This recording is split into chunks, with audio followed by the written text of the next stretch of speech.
है सेट। इसका नाम पहले सेट थ्योरी भी था, बट बोर्ड ने अभी इसका नाम सिर्फ सेट रखा हुआ है ना। तो सेट एक्चुअल में होता क्या है, हम पहले ये समझ लेते हैं, then we will go through your book.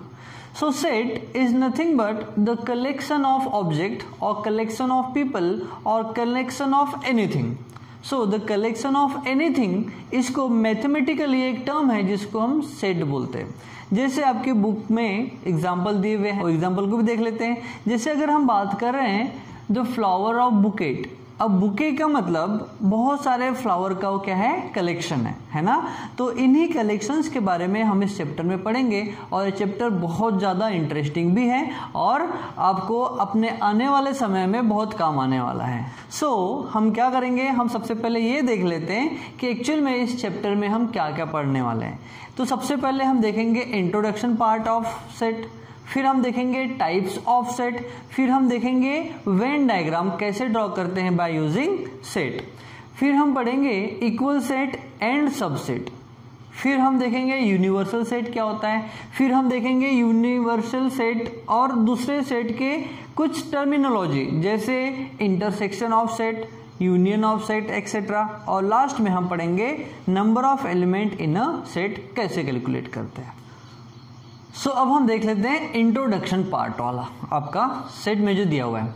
आपकी बुक में एक टेबल दिया हुआ है और टेबल में कुछ एग्जाम्पल दिए हुए हैं। फर्स्ट दिया हुआ है फ्लावर्स बुके, फिर दिया हुआ है बंच ऑफ कीज, फिर दिया है फ्लोक्स ऑफ बर्ड्स, फिर दिया हुआ है pile of notebook and collection of number. So अगर हम बात कर रहे हैं फ्लावर बुके की, that means the bouquet is the collection of many flower, है ना। बहुत सारे फ्लावर्स को जब हम एक साथ कलेक्ट करके किसी को प्रेजेंट करते हैं हम उसको क्या बोलते हैं, बुके बोलते हैं। फिर दिया हुआ है bunch of keys, bunch of keys का मतलब हमने एक बंच में बहुत सारी कीज को कलेक्शन करके रखा हुआ है ना। सो बंच ऑफ कीज का मतलब होता है कलेक्शन ऑफ कीज। फिर दिया हुआ है फोक्स ऑफ बर्ड्स, तो आपने अपने सराउंडिंग में जनरली इवनिंग या फिर मॉर्निंग के टाइम में देखा होगा कि बहुत सारी bird they are flying together, है ना। सो वहां पर जो बर्ड्स है हम क्या करते हैं, उसको काउंट कर सकते हैं। अब काउंट कर सकते हैं दैट मीन्स ये कैसा है, डिफाइन है, डेफिनिट है। तो हम क्या बोलेंगे, this flocks of bird is nothing but the collection of many birds, हम ऐसा इसको बोलेंगे। मीन्स ये भी हमारा क्या है, एक सेट है। फिर दिया है पाइल ऑफ नोटबुक, तो आपने जनरली स्टेशनरी शॉप में देखा होगा कि बहुत सारी नोटबुक प्राइस वाइज अरेंज रहती है ना, number of page wise arrange रहती है ना। तो हम बोल सकते हैं कि वो जो अरेंजमेंट है that is nothing but a collection of notebook. फिर दिया हुआ है आपको कलेक्शन ऑफ नंबर। अब कलेक्शन ऑफ नंबर हमने बोल दिया फर्स्ट 10 नंबर्स, सो 1 2 3 4 5 6 7 8 9 10 इतने नंबर्स का वो कलेक्शन है ना। सो इसी कलेक्शन ऑफ ऑब्जेक्ट को मैथमेटिक्स में टर्मिनोलॉजी आ गई है, हम उसको बोलते हैं सेट। हम क्या बोलेंगे, मैथमेटिक टर्म में हम इस collection of object, collection of number, collection of people को ही हम बोलते हैं सेट। सो अब हम देखेंगे इसका नेक्स्ट पार्ट। अब हम देख रहे हैं कि सेट क्या नहीं हो सकते जो आपकी बुक में दिया हुआ है। अब बुक में दिया हुआ है collection of brilliant boy in your class. So I think there are 2 brilliant student in your class, but probably you will think no, there are 5 students are brilliant in your class. So on my view the number is different and from your view the number is different. That means the number of brilliant student in a class is not a set because it is not definite, है ना। मैं count कर रहा हूँ 2 बच्चे हैं, आप count करेंगे 5 स्टूडेंट है, कोई और काउंट करेंगे वो बोलेंगे नहीं एक भी नहीं है ना ब्रिलियंट स्टूडेंट। दैट मीन्स सबके जो थिंकिंग से जो नंबर अलग अलग आ रहे हैं, सबके ऑब्जर्वेशन से नंबर अलग अलग आ रहे हैं। दैट मीन्स यहाँ पर जो ब्रिलियंट स्टूडेंट का जो नंबर है it is not definite, that means ये सेट नहीं होगा, है ना।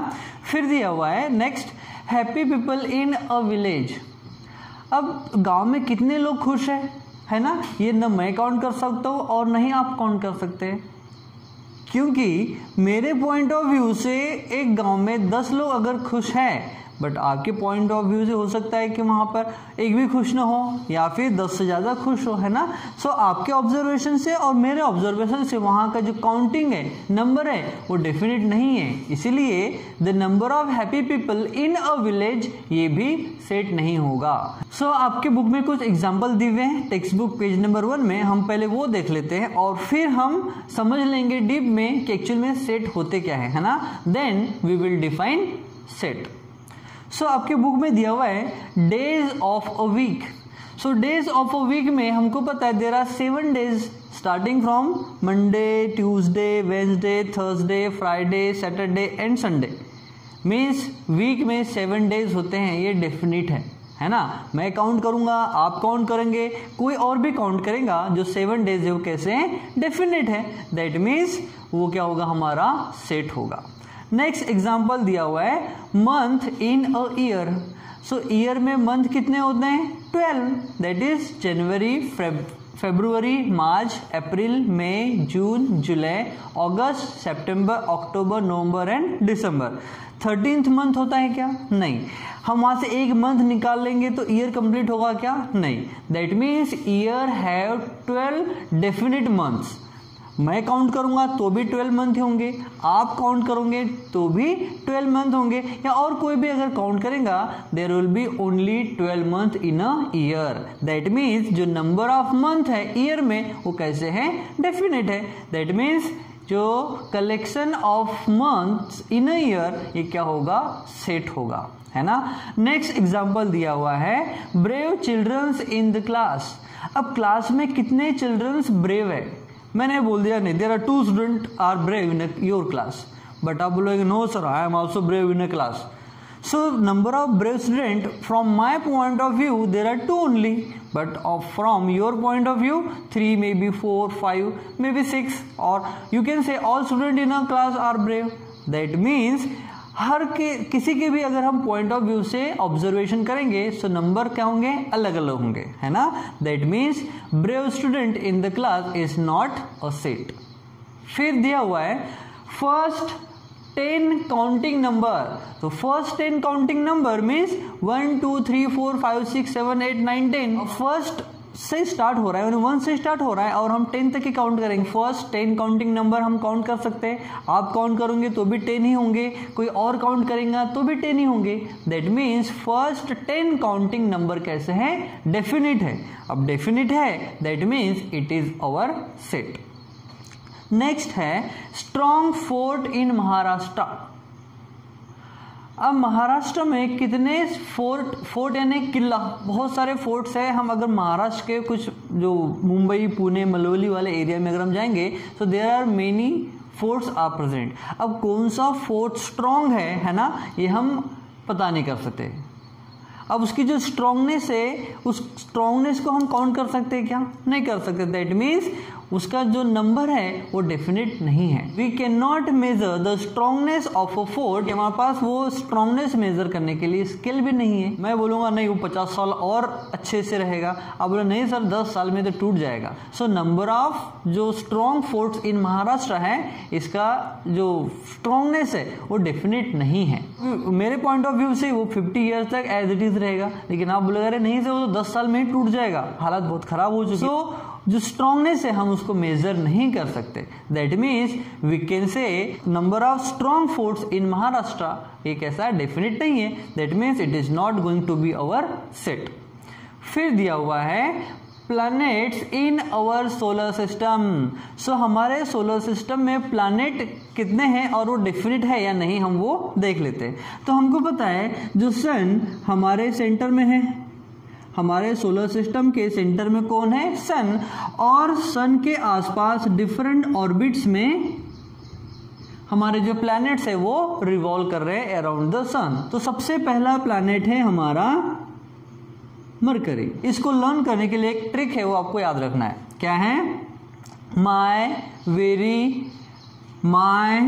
Very educated mother just serve us noodles. My very educated mother just serve us noodles. अब देखो हमने जितने भी टर्मिनोलॉजी यूज की उनका इनिशियल यहाँ पर हमने लिख दिया है। अब इनिशियल में पहला आ जाएगा मरकरी, फिर आ जाएगा वीनस, फिर आ जाएगा अर्थ, फिर आ जाएगा मार्स, फिर आ जाएगा जुपिटर, फिर सैटर्न, फिर यूरेनस, फिर Neptune. Means there are 1 2 3 4 5 6 7 8 planets are fixed. मैं काउंट कर रहा हूं तो भी 8 प्लैनेट है, आप काउंट करोगे तो भी 8 प्लैनेट है, एस्ट्रोनॉट काउंट करेंगे तो भी 8 प्लैनेट ही होंगे। दैट मीन्स सभी के पॉइंट ऑफ व्यू से हमारे जो प्लैनेट है हमारे सोलर सिस्टम के वो कैसे है, डेफिनेट है। दैट मीन्स ये सेट होगा। So number of planet in our solar system is a set. ठीक है। तो अगर आपको समझ में नहीं आया तो आप इस वीडियो को रिपीट करके भी देख सकते हैं। अब हम देखेंगे सेट की डेफिनेशन। तो सेट की डेफिनेशन क्या हो सकती है, अभी तक जितना भी हमने सीखा है ना, उससे क्या होगी डेफिनेशन? डेफिनेशन ये होगी, the well defined collection of an object is called as set. है ना, कितनी इजी डेफिनेशन है। The well defined collection of an object is called as set. यानी जितने भी हमारे ऑब्जेक्ट वेल डिफाइन होंगे उन्हीं के कलेक्शन को मैथमेटिक्स में हम बोलते हैं सेट। अब जब भी हम सेट को रिप्रेजेंट करेंगे तो सेट को रिप्रेजेंट करने के लिए हम हमेशा अल्फाबेटिकल जो लेटर यूज करेंगे वो हमेशा यूज करेंगे कैपिटल। अब हम एक एग्जांपल देख लेते हैं जिससे हमको रिप्रेजेंटेशन ऑफ सेट समझ में आ जाएगा, है ना। सो हमको एक एग्जांपल है, suppose A is the set of days of week, है ना। ए क्या है, ये सेट है डेज का, कौन से डेज का, वीक के। अब हम इसको रिप्रेजेंट करना है सेट को, तो हम हमेशा इसको कैपिटल लेटर में यूज करेंगे, कैपिटल लेटर में। सो ए हो गया हमारा सेट, है ना। अब हम लिखेंगे A is the set of, अब देखो हमको क्या बोला, किसका सेट है ये, days of week. Days of week में क्या है, Monday, Tuesday, Wednesday, Thursday, Friday, Saturday and Sunday, है ना। सो हम जब भी हम सेट को रिप्रेजेंट करेंगे तो सेट को रिप्रेजेंट करने के लिए हम कैपिटल लेटर का यूज करेंगे। लेकिन अगर हम सेट के अंदर की अगर हम बात करेंगे, अगर नंबर है तो हम नंबर में रिप्रेजेंट करेंगे, अल्फाबेट्स है तो हम उसको, जैसे हमको पूछ लिया कि number of vowels in a English language, तो हम वहां पर यूज करेंगे ए, ई, आई, ओ, यू, है ना। सो ये ए, ई, आई, ओ, यू यहाँ पर मंडे से लेकर संडे तक जितने भी डेज है वो कैसे हैं, इस सेट के मेंबर हैं। So this are the member of set, है ना। सो ये सब क्या है, सेट के मेंबर्स है।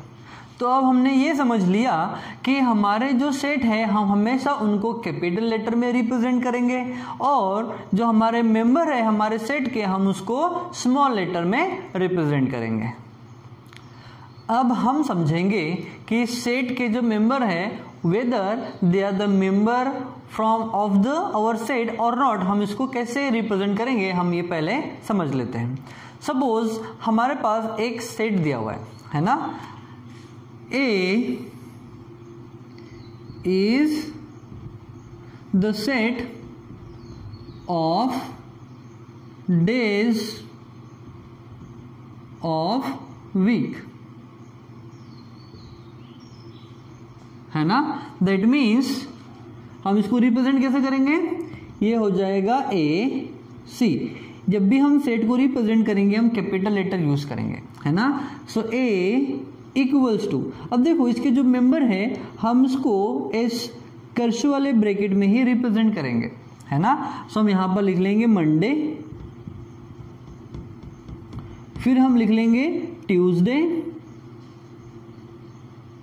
फिर हम लिखेंगे वेंसडे, फिर हम लिखेंगे थर्सडे, फिर हम लिखेंगे फ्राइडे, फिर हम लिखेंगे सैटरडे और फिर संडे। सी आपको पूरा लिखना है ना, पूरा लिखना है। अब देख सी यहाँ पर बोर्ड कम है इसलिए हमने शॉर्ट में लिखा है, अदरवाइज जब भी आप रिप्रेजेंट करेंगे लिखेंगे तो आपको ये पूरा लिखना पड़ेगा, है ना। अब हमको ये पता है कि ट्यूसडे जो है वो हमारे जो सेट दिया हुआ है उसका मेंबर है, मीन्स हम यहां पर लिखेंगे Tuesday belongs to. Belongs to का मतलब ट्यूसडे हमारे सेट में बिलोंग करता है ना। तो Tuesday is belongs to set A. लेकिन अगर हम ऐसा सोचे कि holiday is the member of our set A, अब हॉलीडे हमको पता है जो संडे को आता है, लेकिन हमको जरूरी है कि सिर्फ संडे को ही आए, मंडे को भी आ सकता है, ट्यूसडे को भी आ सकता है, थर्सडे को भी आ सकता है, कभी भी आ सकता है ना। तो हम बोलेंगे holiday is not belongs to. See belongs to में हम ये वाला साइन रिप्रेजेंट करेंगे और नॉट बिलोंग्स टू में हम इसको कट कर देंगे, है ना। तो हो जाएगा holiday is not belongs to set A, है ना। सो वेदर ट्यूसडे और holiday are the member of a set और नॉट, जिसको रिप्रेजेंट करना है तो हम रिप्रेजेंट करेंगे ऐसा। सो एक एग्जांपल हम फिर से देख लेते हैं। Suppose A is the set of natural number,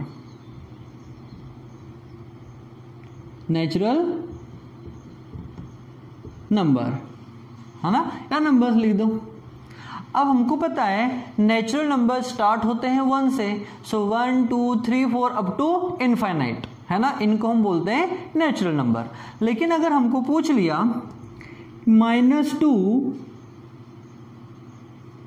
को रिप्रेजेंट करना है कि ये हमारे सेट ए का मेंबर है या नहीं है, तो हम क्या करेंगे, सबसे पहले तो हम ए को रिप्रेजेंट करना सेट के फॉर्म में, तो हम लिख देंगे यहां पर ए इक्वल्स टू, है ना। अब सेट में क्या लिखेंगे 1, 2, 3, 4 डैश अप टू इनफाइनाइट, है ना। तो ये हो जाएगा हमारा सेट, है ना। अब या अप टू 100 लिख लो, है ना, अब अप टू 100 लिख लो, या फिर इनफाइनाइट है तो इनफाइनाइट रहने दो। अब हमको ये पूछा है एक क्वेश्चन, सपोज कि 0 हमारे इसका मेंबर होगा क्या, नहीं होगा, तो हम बोलेंगे 0 is not belongs to the set A, है ना, क्योंकि 0 ये होल नंबर में आएगा, ये इंटीजर में आएगा, नेचुरल नंबर में नहीं आएगा। That means 0 not belongs to set A. क्यों? क्योंकि जो सेट ए है ये किसका सेट है, all the collection of natural number starting from 1 2 3 4 up to 0, है ना। वहां पर 0 नहीं, अप टू इनफाइनाइट, वहां पर तो 0 आएगा ही नहीं। अब नहीं आएगा इसका मतलब ये हमारे सेट का मेंबर नहीं होगा। बट हमने बोल दिया is 5 is the member of your set, तो हम बोलेंगे yes 5 belongs to our set of natural number. तो हमने यहां पर लिख दिया a, means 5 belongs to set A, है ना। अब हमने एक एग्जांपल और ले लिया, -1 is not belongs to set A, क्योंकि सेट ए क्या रिप्रेजेंट कर रहा है, नेचुरल नंबर को। अब जब नेचुरल नंबर को रिप्रेजेंट कर रहा है तो वहां पर नेगेटिव नंबर आएंगे क्या, नहीं आएंगे। That means -1 not belongs to set A. So this is the representation of set whether our given object और given numbers they are the member of the set और नॉट। ओके, सो अब हम और कुछ एग्जाम्पल दिए हुए हैं हमारे टेक्स्ट बुक में, हम उनको समझ लेते हैं।